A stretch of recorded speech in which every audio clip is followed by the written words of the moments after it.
Welcome to Sports Management Podcast, where you will hear interesting sports management professionals share their stories, experiences, and passion for the sports management industry. I am your host, Marcus Philipsson.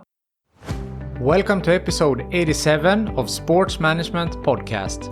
This podcast has been shortlisted for the Sports Podcast Awards in the sports business category, and it would mean the world to me if you would take 2 minutes to vote for me. It is really simple. Follow the link in the show notes, then simply create an account and vote for Sports Management Podcast. Thank you very much. And as always, we are sponsored by InSport Education, the online business school for sport. For 2023, they have created some amazing new courses and modules. How about the marketing of women's sport, data in sport, governance and geopolitics, and many more. As always, you get 10% off all courses, programs, and modules with the code Sports Management Podcast 10. The link is in the show notes. Now, today's guest is Cynthia Mumbo, the founder and CEO of Sports Connect Africa. Cynthia has been a professional basketball player for over a decade. She has also been the national manager for the Kenya Basketball Federation at only 26 years old. Moreover, she has experiences as a sales rep selling tires, in marketing, and of course, Sports Connect Africa. Get ready to learn about the sports industry in Africa, the difference in fan experience versus other continents, why Cynthia is looking up to Oprah and Michelle Obama, the importance of relationships in the sports industry, the difficulties of being a team manager at 26 years old, and much more. Cynthia Mumbo, welcome to Sports Management Podcast. Thank you so much, Marcus. It's an honor to be here with you. It's my pleasure to talk to you on the podcast. And as I just told you, I was recommended by Amy Wandai, a previous guest on the podcast, to speak with you. And I'm very happy that we are here right now. I'm happy to be with you, and I can't wait to, have a discussion and talk about my experiences and see what value I can be able to add to your podcast. Yes, I think it's a lot that you can share with the podcast audience. So you are the founder and CEO of Sports Connect Africa. So can you tell us a little bit about your career journey and why and how you started Sports Connect Africa?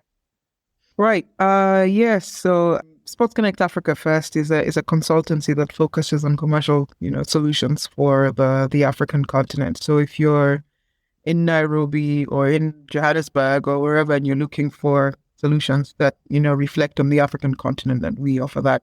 And similarly, if you're from outside and you want to have an understanding of the African market and you want to do some work within the African space, then we're happy to, find those solutions for you.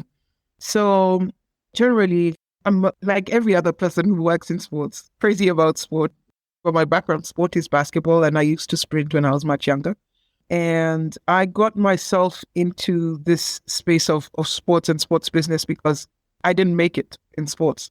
And when I say I didn't make it, is I didn't make it to the level that I should have. I played locally. I started 1 or 2, 3 teams, and it occurred to me that, there's something better than this. Why is it that when I watch the English Premier League, or when I watch the NBA, or when I watch the Olympics, or, the World Cup, there's some sort of structure around how things happen. How does that happen? Why isn't it the same thing that we have in Africa? So I have an interesting background because I started playing, I think when I was 14. I was influenced by a former, I would say he's a legend. He passed on 2 years ago. Rest in peace, Benjamin. But legend in the country. He was a coach. But he started making me run when I was younger. I was about 6 years old, and he'd give me his medals. And I learned, that whole process of winning. And, that's how I progressed. When I went into high school, I got onto the basketball court and it worked. But, through that whole process, it wasn't the kind of same feeling that I was seeing on TV. So I started asking myself, why are there brands, on the fields? What does that mean to have a brand on the shirt? What is all of this? And so I got myself into marketing. So I worked in marketing and sales for 3 or 4 companies locally. And at some point I decided, okay, I think I have good knowledge. I can transfer this and watch, do this in sports. And so I started Sports Connect Africa. The idea for me was connecting, inspiring, and empowering the African sports stakeholders, but also connecting the rest of the world to Africa and Africa to the world through sports. So really, my journey has been one of really driven by passion. And I'm absolutely here because I love this continent. I love young people, and I see the opportunities that sports has, and hence Sports Connect Africa. Yeah. Going back to your playing career, you said that you weren't on the level that you wanted to be, maybe, but you were playing in the highest league in Kenya in basketball. Is that correct? Oh, yeah. I played in the highest league for years. I started playing in the league in 1999 is what? It's the year 2000. 2000. Yeah. I've been around a long time. So it's not the year 2000. So from 2000 up until about 2014, I was playing in the league. So I played about 14 years, not badly. In 2005, I started working for a tire company. So I was selling tires. And while I was there, I went to HR with my friend and I said, we think we can start a basketball team and we will always be in the newspaper and it will be great marketing for us. And really, that's what happened. So, there I played for a team called NSSF. That's the first team that I played for. It was a champion team. And I remember sitting on the bench for a long time because I came from high school. I was a star. And then I came and it hit you, you're nobody.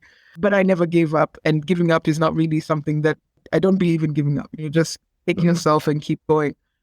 Yeah. So I played in the league. I was national team manager at the All Africa Games. I think I was only 26 at the time. I remember at some point, some other managers were telling the team coach, "Why did you come to the meeting with this player?" And he says, "No, this is not up there. She's my boss.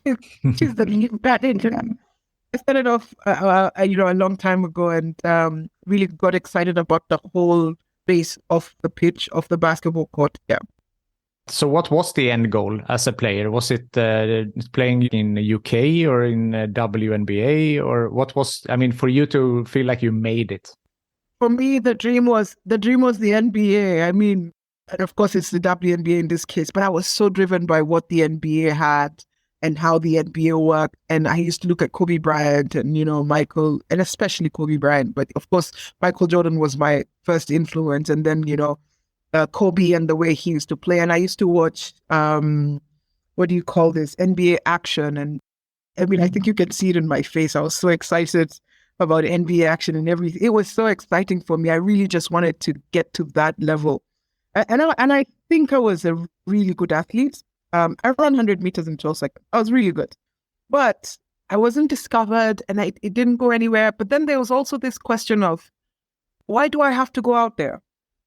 Why do Africans have to go out there? Why can't we create opportunities? And it doesn't have to be exactly the same, but just a sustainable system that supports sports locally. Really, that was in me. So that was something that Amy was alluding to also when I spoke to her, that the lack of structure in Africa with regards to sports. Mm-hmm. Is that something that you feel as well? Absolutely. Governance structure, but also capacity and capability. And of course, that gets into the structure. We don't have the right people. So we have tons of marketers, but we don't have sports marketers. We have tons of lawyers, but we don't have sports lawyers.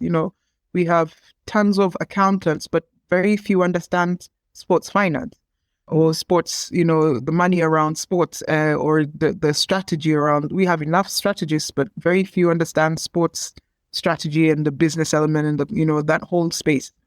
So yes, the structure is a problem, but the structure is a problem because we don't understand what necessarily needs to go around creating that structure in the first. So with Sports Connect Africa and African Sports Network and these different sports communities and networks, how is Sports Connect Africa trying to improve and help on this point? So for me, we're very solution oriented. One, we understand the African market, and that's what's really important. Getting to know that we shouldn't have expectations of running the business like it's run maybe in Europe, because understanding African consumer is very different. How they consume sports is different.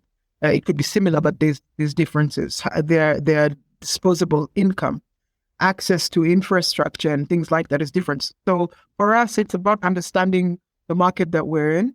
And, we have 54 countries. So Kenya is very different from Uganda, and it's very different from, Tanzania, which is on the south, and it's different from Malawi or whatever. We have our similarities, but we're different. We speak 3,000 different languages across the continent. So you can imagine. But the idea here is for us to be able to take a step back and understand, how does this market work? And then create solutions that work for this market. And that for me is what Sports Connect Africa is about. It's not about coming in and say, okay, I'm African, I know. No, it's about saying, okay, this market looks like this. How can we be able to create a solution that works for this particular market based on what the environment is providing? You said you work mostly in basketball, and you've managed to get the basketball operation for NBA Junior League to Nairobi, Kenya. How important would you say that is? We did that for 2 seasons, 2017 and 2018. And that was amazing. And of course, we can see what the NBA is doing across the continent. Just this morning, someone sent me a message saying, hey, they're hiring a marketing director. And 2 weeks ago, I said, oh, they're hiring vice president for Kenya. Have you applied? So it's good that, all of that is being sent to me. But it's very important. And, to have such big organizations to the market is great. The valuable thing I've seen that, many of them, and in particular the NBA is doing, is getting to pick people who understand the market. So Junior NBA for us was very important because it got us to really understand how global organizations work. And we were able to really just have an understanding of the structure behind how global businesses work. But because we understood the market, and it was easy for us to be able to deliver for them what they were looking for based on what this market had to offer. Yeah, you have worked a lot in basketball. You have 5 years with the Kenyan Basketball Federation. You mentioned before you were only 26 years old, a national manager for the national team. Now we talked about the junior league, but you have also worked a little bit outside with the football. For example, you consulted for the French team Lyon. So except for basketball, what else have you consulted on? I think basketball just comes up as, it's the first thing I always talk about because I love basketball. But the core of what we do as Sports Connect Africa is not basketball. It is consulting, so sports business consulting. And unfortunately or fortunately, my first love, so it always just comes up as, part of the conversation, and it's easy for us to find solutions around there. I was actually with the Federation for 7 years, not 5. Yeah, so we've done work with Olympic Lyonnais. We've had conversations with Crystal Palace and several other, organizations. We are currently working on a sports tech app. Very excited. I can't say too much about it because it's, work in the progress, but I can tell you that it's for Africa. It's Africa-centric. It's Africa-focused. So very excited about that. And, we've worked with local organizations. We've worked with Kenya Rugby Union. We've worked with Kenya Academy of Sports. Recently, we did a conference with the Kenya Academy of Sports just to have a conversation around sports and safeguarding of sports and things like that. And we're working with them to have the first sports career fair in Africa. So really excited about, those spaces where we want to be able to influence the conversation, not just the consulting bit, the business bit, but also, influence how many people get into the space of sport and working within sport. Yeah, I think that's one of the most important ones, how to get more people into the industry, young people, how to guide them, being a mentor, offer internships. I mean, that's super important. Yeah, that for me is personally very, very important. It's something that I hold very dear to my heart. Is that something that you can offer through Sports Connect Africa? Some type of internship opportunities? Yes, whenever there are spaces available, we do. So actually, as we speak, I've just gotten in an intern last week who will be supporting us on a writing project that we'll be doing. And so, very excited to always have, and so many of the people that have been working with us actually before COVID, all of them came in as interns and just, grew with us there. That's great. I read somewhere that when you started Sports Connect Africa, the money that you invested, it went a lot to like market research or try to, make networking and traveling and visiting potential customers. And that after that, it was kind of, you did this on kind of a limited budget. So how have you been able to be so successful as you have been with few financial resources? Relationships. You build relationships. The world is made of people and people support people. So if you build relationships and you build trust through those relationships, then, you're able to move forward. It's not been easy, especially through, since COVID, and it feels like we've had to start from zero again. But because I've had all these relationships working for us, then it's been so much easier to have conversations and start up and pick up again. But yeah, I also cannot talk about my experience without being thankful to my parents. Unfortunately, I lost my dad 2 years ago, but he was an anchor for me in my business and still is. Anytime I think of anything, I always remember to say, what would Dad think? And of course, my mom, who, is really prayerful and has always held my hand, with whichever direction I've taken. So for us, community is very important in Africa. So I'm never afraid whenever I speak in whatever space to talk about my family that has really, helped me and supported me in this journey. My condolences for your father. And I really agree with you with the personal relationships. That's very important. And the sports industry is not as large as you might think. And, if you know someone, if you need something, maybe you know someone who knows someone. And as you have proven here, that through making good relationships, that can be very beneficial to yourself and your business. Absolutely. I tell people our industry is the industry of people more than they would ever understand, especially off the pitch. It's such a relationship-oriented business. It's unbelievable. I sit on the strategy and performance commission for the National Olympic Committee here, and they were making a joke. They're like, Cynthia, you're in Kenya, are you somewhere meeting people out there? Because for some reason they feel like I'm always outside. I'm like, no, I'm not always outside. I do 2 or 3 trips in a year. But they're like, yeah, so give us examples of, the connections that you have out there. And I said, look, if you can't connect with people, if you can't build those relationships, it's very hard, even if you have money. You can pay for it, but the experience will never be the same. So I always believe in building relationships first, and then everything else comes later. I would agree with that. Very, very important. On that topic, you have said, I read somewhere that you said that I don't mind being a punching bag if it creates the red carpet for someone else. I really like that. Yes. Yeah. So the follow-up question to that is, have you been the punching bag, or have you had many bumps on the road in your careers that you have tackled and now hopefully created an easier path for the upcoming young sports people? Yeah. Imagine being a team manager at 26. You're managing your age mates. It's madness. Starting a company, that does not kind of exist. It was very new. Starting that kind of company, Sports Connect Africa, there were very few, if any, sports management companies in Kenya at that time. I think I only know of 1 or 2 at that time. And then, the other day, just actually 2 years ago, and this one was very, very critical for me, I ran for president of the Kenya Basketball Federation. That was an experience and a half. One, I got to really, really, really accept that I'm a woman, because it was made very clear that you're a woman. Who told you as a woman you have the right to be in? I was reminded. I'm like, okay, guys, I'm a woman, fine, But yeah, but what happened after that is a lot of women came to me and said, Cynthia, you've given me courage to see you go through that. We can now support you, or we can all work together. And I'm like, you know what? If that is what it takes, I've missed opportunities because I'm considered too much, because, well, I speak out and I speak up, and, and that is part of being a punching bag, being able to say, no, this can't work this way and that can't work that way. And, ultimately people look at you and they're like, why should you take that? Why don't you just be calm and have the opportunity thrown at you? And I said, it's not going to be valuable, because I'll get to a point where, I'm shut down, and then there's a ceiling, and then it wouldn't be okay for anybody else to pass. And I don't want to be able to live that kind of life. I'm okay with being, outgoing and out there and standing up for something. And ultimately somebody else saying, if Cynthia could do it, then I could do it too.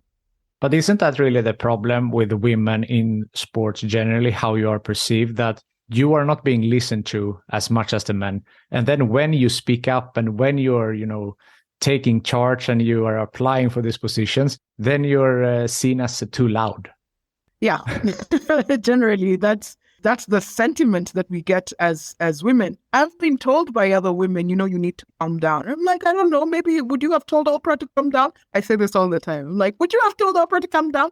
Oprah was told to calm down and she didn't calm down. So maybe I'm too much, but maybe it's because you are too little. So let me be too much and it's okay. What does it mean to be too much? Are you afraid of your greatness? So I'm okay with being the person that I am, and I'm ready and willing and happy to just take whatever comes my way. I look at life challenges as opportunities.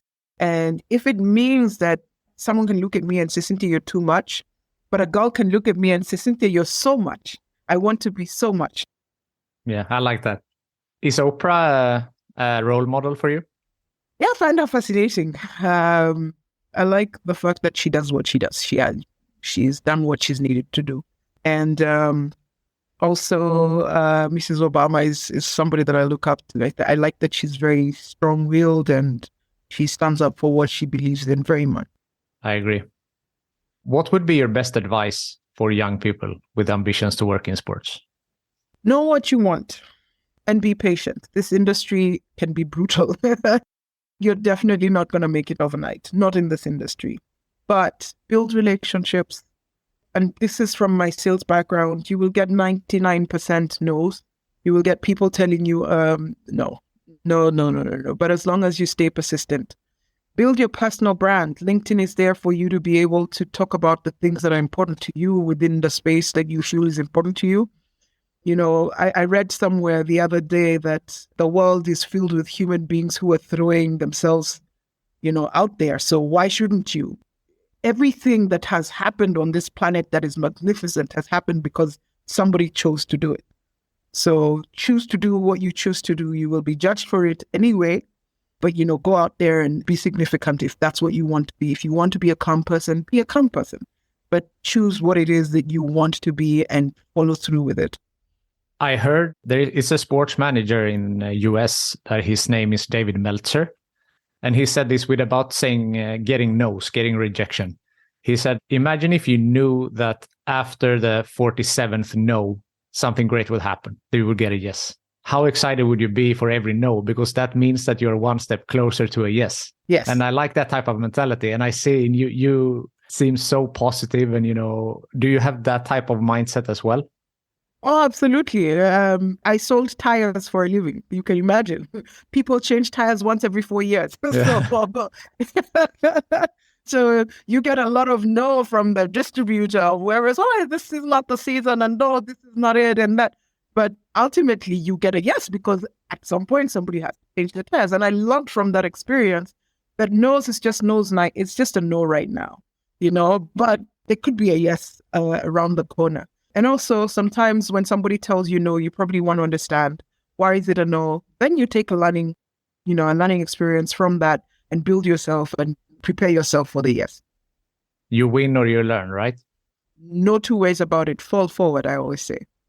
And about the tire sales, I assume that you don't have, in Sweden, we have summer and winter tires. We change when it gets slippery, but I guess that's not something so easy in Kenya to convince people to have a winter tire. No, here the weather is almost the same throughout, apart from, I think, maybe June, July, September, August, where it gets cold. But otherwise, it's like now, and it's always, nice and sunny. So, and the terrain is very similar.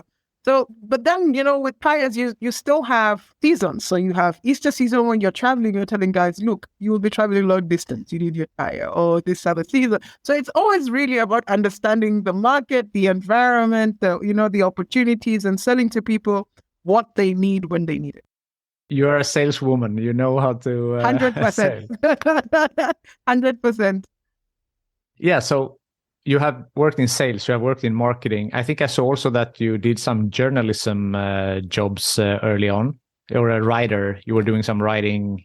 Not really a journalism job, but I wrote for Inside Basketball, and I enjoy writing. So there's that. And I will be writing from the next couple of weeks. I'll be writing for iSport Connect as well. So excited to be back writing. Ah, great. I will follow that as well. Thank you. But on that point, yeah, let's call it writing then. So writing, marketing, sales, all of these experiences and knowledge that you have taken with you, how can you leverage that now in your current roles, you think? Or what have you taken with you from these previous experiences? Everything's important. Sales is you sell yourself first in any setting, whether you're a doctor, whether you're a teacher, the first impression, and that is purely sales. You market yourself first. I'm very excited about the experience I had in sales and marketing because it really kind of helped me understand the business side of sports. I was dealing with products, but in this case, our product is, a sport. And I'm able to very easily kind of look and see if this is our product on this end, how does it relate to this other end? But also, I worked for some of the best companies in the country. So I worked for Diageo and I worked for Samir Africa. And I worked for Menengai. And these experiences were very important for me to be able to understand high level, how high level businesses work. And especially Diageo really opened up my mind to how, there's a way of working and a way of doing business and things like that.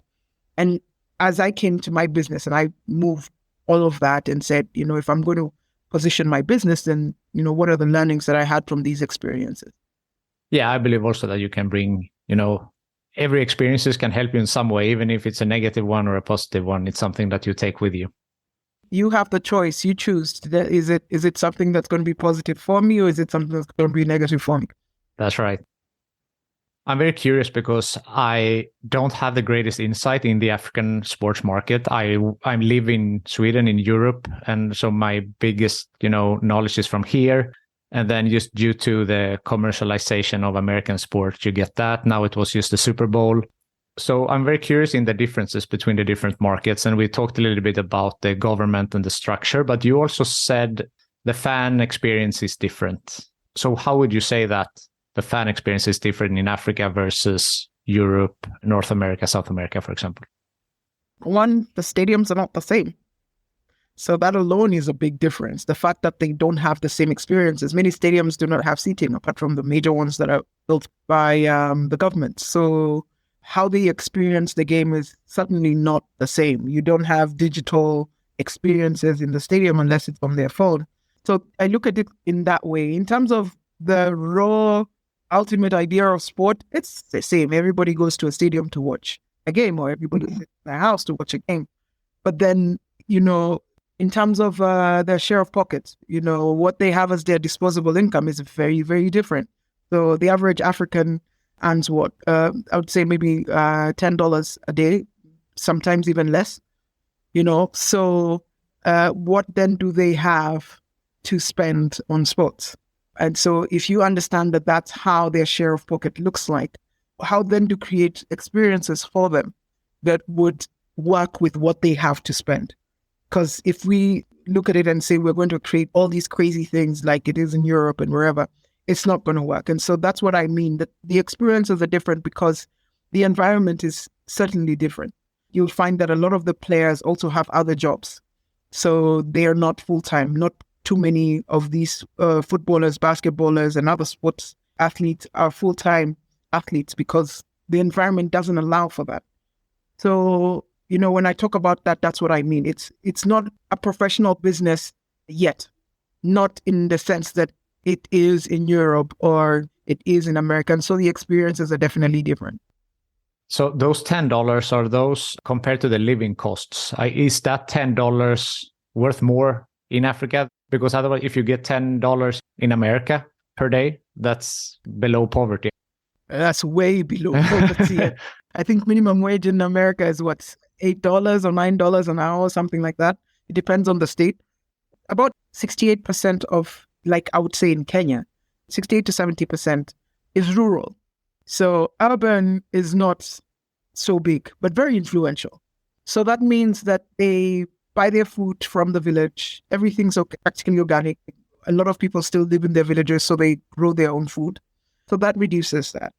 So in terms of cost of living, people, they say, oh, Africa is poor, but everyone's always smiling. Say, because you're comparing your standard of living to the African guy who has a hut and he's comfortable and of course, maybe he's aspiring for something different.